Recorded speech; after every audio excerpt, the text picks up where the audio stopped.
بسم اللہ الرحمن الرحیم۔ السلام علیکم محترم سامعین و ناظرین۔ حضور اقدس صلی اللہ تعالیٰ علیہ وآلہ وسلم کا اصل خاندانی پیشہ تجارت تھا، اور چونکہ آپ صلی اللہ تعالیٰ علیہ وآلہ وسلم بچپن ہی میں ابو طالب کے ساتھ کئی بار تجارتی سفر فرما چکے تھے، جس سے آپ صلی اللہ تعالیٰ علیہ وآلہ وسلم کو تجارتی لین دین کا کافی تجربہ بھی حاصل ہو چکا تھا۔ اس لیے ذریعہ معاش کے لیے آپ صلی اللہ تعالیٰ علیہ وآلہ وسلم نے تجارت کا پیشہ اختیار فرمایا اور تجارت کی غرض سے شام و بصرہ اور یمن کا سفر فرمایا، اور ایسی راست بازی اور امانت و دیانت کے ساتھ آپ صلی اللہ تعالی علیہ وآلہ وسلم نے تجارتی کاروبار کیا کہ آپ کے شرکا کار اور تمام اہل بازار آپ صلی اللہ تعالی علیہ وآلہ وسلم کو امین کے لقب سے پکارنے لگے۔ ایک کامیاب تاجر کے لیے امانت، سچائی، وعدہ کی پابندی، خوش اخلاقی تجارت کی جان ہے۔ ان خصوصیات میں مکہ کے تاجر امین صلی اللہ تعالی علیہ وآلہ وسلم نے جو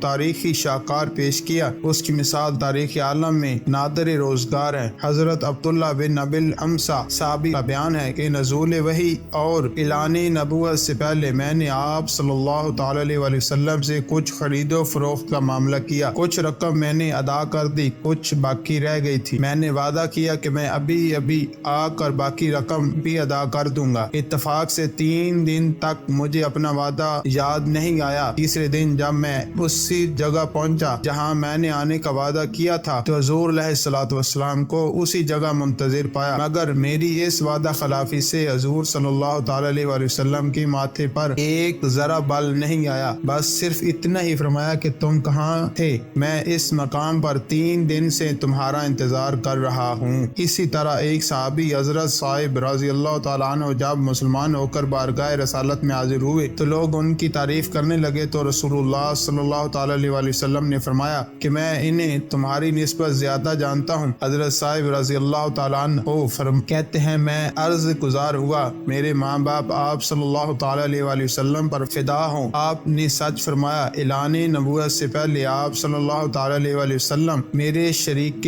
تجارت تھے، اور کیا ہی اچھے شریک تھے۔ آپ نے کبھی لڑائی جھگڑا نہیں کیا تھا۔